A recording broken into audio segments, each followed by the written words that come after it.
Ladies and gentlemen, welcome again to Kenya Lens Media, where we give you news updates, and here is where we talk and analyze politics. Now, there's something that has emerged today, and many Kenyans are questioning the intention behind Edwin Sifuna clinging to ODM party instead of forming his own movement, forming his own party to act as a vehicle towards 2027 election. So I'm here to do a deeper analysis on the same, and I give you reasons why Edwin Sifuna is on the right track and is also a very apt and also a clever politician of our time.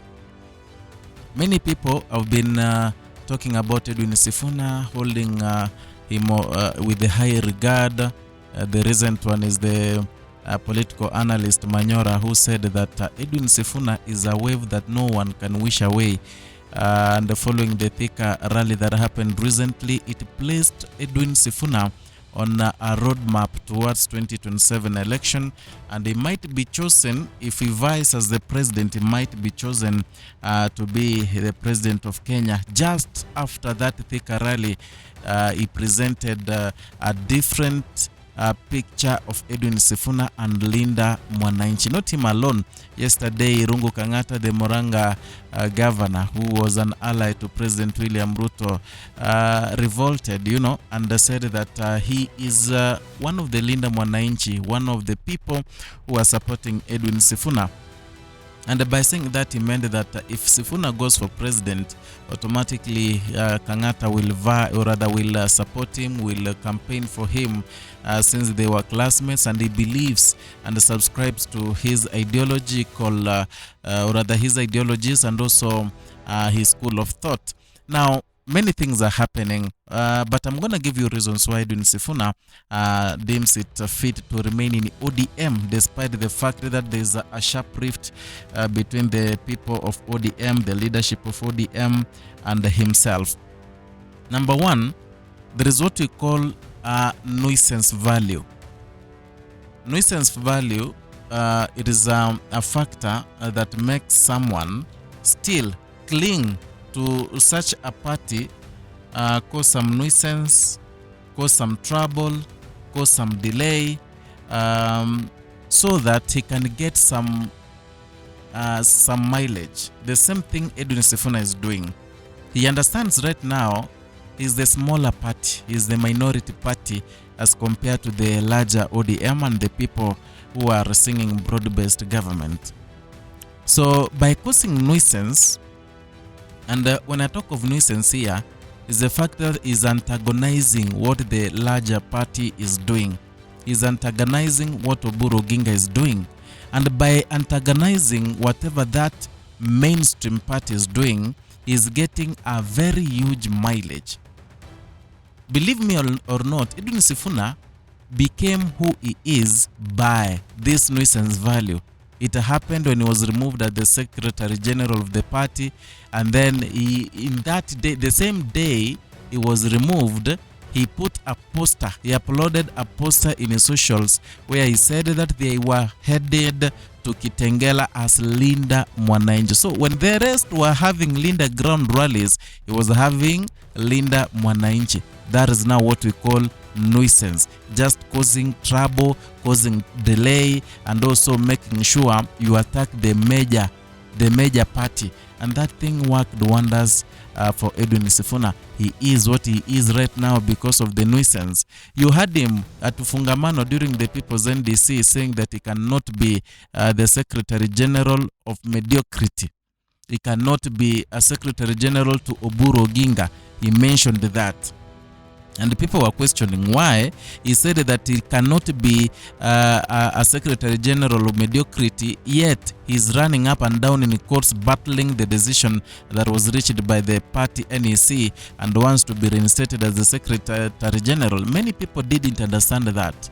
It is about this nuisance value, that anawakoroga kidogo, awapeleke koti, he wins them, he becomes the big person, he becomes someone who can be trusted. Politics is a game of wits. You play your cards well. Ukiona wale wanaregarega kidogo, unawachapa na akili yako. That's the same thing that Edwin Sifuna is doing. In fact, he's beating those Luo leaders who term themselves as leaders, mawakili, lawyers, advocates and stuff. He's beating them hands down because ya Sifuna kuwa mwerevu sana. Na anajua kivuruga. No, atavuruga sana. He is not even yet done with ODM. Atawavuruga from now mpaka ile position yatafika mahali ataamua kuachilia. He shall have dealt a blow to ODM party, and then his position he shall have gained so much favors from Kenyans out of sympathy, and also those who view him as as a hero. Now that he has battled in court, he has won against Oburu and Gladys Wanga. In fact, today there was a court ruling whereby they upheld, and said that whatever methods that were used to remove him as the Secretary General did not follow the Constitution, the Kenyan Constitution, and equally the Constitution of the party. And the court ruled that when removing him from this, or anyone from such a position, the leaders, the NEC, ought to have followed the Constitution and in line with the bylaws set by the party itself. Reason number 2, ODM party is a very old and strong party, and it was built on the grounds of democracy and on grounds of standing with the people. And that is why they crafted that word Linda Mwananchi, so that they can go in line with whatever Raila Amolo Odinga started and whatever he built in these 2 decades. So he understands that getting out of ODM, he will be irrelevant. So he wants to use the structures that were set by ODM.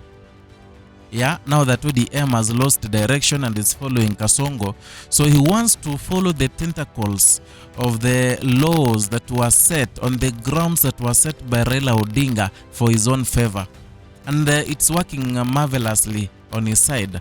He wants to use that name that was created by Raila Odinga. Yeah, that ODM is a party that stands with the people. They know the plight of people. They understand the youth and stuff. If you see the campaigns of Edwin Sifuna, that is how he's positioning himself. That is how he's doing his thing, because he's a good student of Baba. So ODM is a huge party. For Edwin Sifuna to start another party right now to reach the standards of ODM right now, itakuwa ngumu sana, because at ODM tuseme imepungua ile umaarufu. We can say yeah, imepungua umaarufu and stuff, but there is no one who doesn't know about ODM. Hata ule mtoto mdogo, he knows ODM. So what they need to do is just to renovate it a little and mambo ikuwe fresh, ikuwe sawa. And then lastly, you see Edwin Sifuna amejieka as a student of Raila Odinga. That is why in these campaigns, the Linda Mwananchi rallies, he usually wears a t-shirt branded "Who Told You" in most cases, with a portrait of Raila Amolo Odinga. That name alone has made those people believed in Baba to believe in Edwin Sifuna. So when you guys see him wearing that t-shirt, it's not that ako desperate, ako nini, anataka sympathy. Ule ni mtu akuna akili. He's someone who is using his wits correctly. He knows that people loved Raila Odinga, and by invoking the name of Raila Odinga, by presenting himself as someone who really respected Raila Odinga, can earn him a lot of respect from the people who believed in Baba, from the people who trusted in the school of thought of Raila Amolo Odinga. And that thing is working miracles for Edwin Sifuna. You saw in Kisumu rally, both Edwin Sifuna and Babu wore such t-shirts with that portrait. They in fact went to visit the remains of Raila Odinga at Kango Kajaramogi as a way to present themselves as the people who believed in the school of thought of Raila Odinga, as the good students of Raila Odinga, and at the same time they want the people to believe that the spirit of Raila Odinga dwells in them. I don't know what you think. write your comment down there in the comment section. I can go through all the comments, and I'll tell you, or rather it can form a basis of whatever we're gonna talk about in the next video that I'm preparing. So if you're new here, consider subscribing, liking and sharing our content. Hit the notification bell so that you can be receiving notifications each and every time we bring you a new